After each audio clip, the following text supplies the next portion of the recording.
Oui, Maître Adama Fall, avocat à la Cour. Nous vous remercions.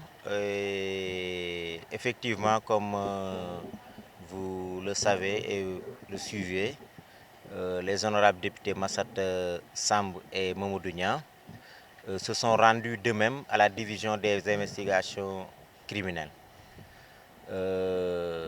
Sur place, il leur a été notifié que le procureur de la République, par un soin transmis, a demandé qu'ils soient entendus sur une plainte formulée par leur collègue Aminata Ndiaye.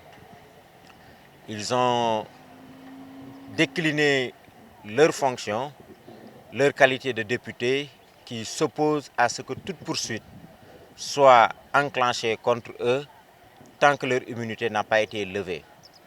Il a été passé outre cet obstacle et ils ont été entendus. À la suite de la clôture de l'enquête, ils ont été présentés au procureur de la République aujourd'hui. Et monsieur le procureur de la République vient de leur signifier effectivement des poursuites, des préventions de coups et blessures volontaires ayant entraîné une UTT de 23 jours. Il a décidé de régler la procédure en flagrance, de les placer sous mandat de dépôt et de programmer l'audience au lundi à 8h30 en flagrant délit. Donc nous prenons acte de cela, et non sans rappeler que c'est une procédure, c'est un traitement qui nous prend de court, qui nous surprend, parce que, à notre avis, cela n'est pas conforme aux exigences de la loi, aux exigences de la Constitution, qui en son article 61 pose un principe immuable, celui de l'immunité des députés.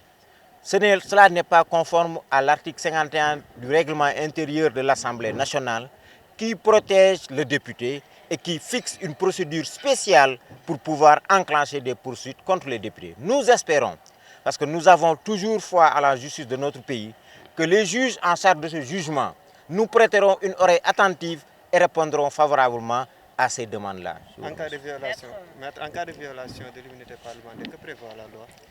Oui, vous savez, le juge, il est le dernier rempart des libertés. Le juge, c'est l'espoir de ceux qui ont mal à partir avec la justice. Et le juge, devant le juge, nous ferons valoir tous nos moyens de défense, tous les moyens de défense que la loi nous accorde. Et nous osons espérer que le juge aura et le courage et la promptitude de répondre favorablement à notre demande en annulant purement et simplement ces poursuites qui ne sont pas conformes à la légalité et en renvoyant, comment dirais-je, les députés à leur charge. Aujourd'hui, il est désolant de constater qu'à l'Assemblée nationale, des questions primordiales intéressant la vie du peuple sont débattues et que 2 députés en sont privés de manière tout à fait illégale. Je pense l'avoir déjà dit. Cette procédure n'est pas une procédure de flagrant délit.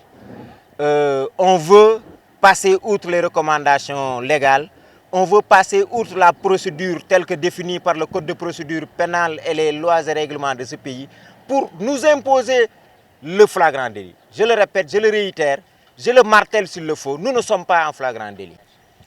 Waa ñu ngi leen di sant di leen gërëm ni ngeen ko xamee topp ko boobu ba léegi mooy député Massata Samb ak Mamadou Niang ci seen coobare dañu dem wuy ji division des investigations criminelles pour fësal cër ak worma bi nga xam ne moom lañ war a jox suñu police su réew. Biñ fa demee ñu xamal leen ne procureur de la République dafa sàkku ñu enquête ci ñoom ci plainte boo xam ne seen collègue Ami Ndiaye Gniby moo ko déposé. Ñu xamal enquêteur bi ne ko ñëw bi de ñëwu worma la mais du ñëw pour jébbal suñu bopp ndax amuñu sañ-sañ jébbal la ndax dafa am malaanu kiiraay boo xam ne moo ñu muur muy immunité parlementaire et que tant que yëkkatiwuñ malaan boobu amoo yow yoon mayu la sañ-sañ nga topp ñu. bi ñu waxee loolu terewut enquêteur bi continuer enquête am et tontu yi mi ngi yamoon ci rek ñun ay député lañ dañu am suñu immunité bés bu immunité boobu jógee lépp lu ngeen ñu laaj dinañ leen ko tontu. terewul ñooñuy boucler seen enquête comme procureur moo leen santoon ñu doxal mbir moomu bu ñu ca paree li xel nangu mooy jébbal ko procureur. jébbal nañ ko procureur jébbal ko dossier bi jébbal ko ñaari député yi procureur mi ngi doog a jël ndogal ci ñoom ndogal bi procureur jël mooy na leen yóbbu flagrant délit audience flagrant délit bu lundi donc 8h30 dina leen yóbbu audience flagrant délit pour ñu àtte leen fa.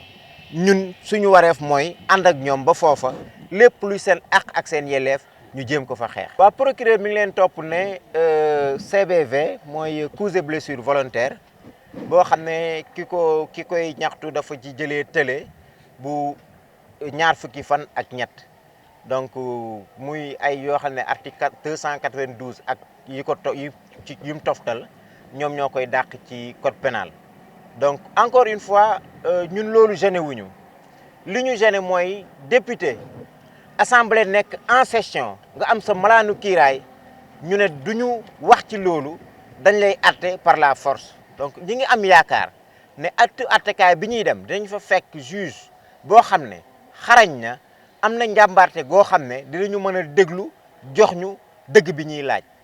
maître li nga xam ne moo di mbalaan est-ce que bu ñu leen condamné duñu perdre seen mandat. waaw xam nga loolu effectivement yoon dafa wax ne député boo ko condamné de manière définitive mun na perdre seen mandat mais may njort rek ne xanaa ñi nga xam ne xëy na ñoo yëkkati tuuma yi teg ko ci kaw député yooyu loolu taxu leen a jóg parce que loolu day doon calcul politique politicien te ma jàpp ne dayoo gëdd ak maqaama bi nga xam ne ñi séq réew mi ñi séq politique ñi séq administration ñu séq wàllu yoon gëdd ak maqaama bi ñu am romb na ci calcul yooyu donc moo tax loolu du ma yaakaar benn yoon ne moo leen tax a jóg bés bu amee du ma berte lay doon parce que suñu dayoo démocratie suñu dayoo état de droit romb na foofu. maître li nga xam ne moo di mbaraanu. da ngeen dégg naa ni tamit da ngeen déposé plainte ñaar député tamit dañoo déposé plainte.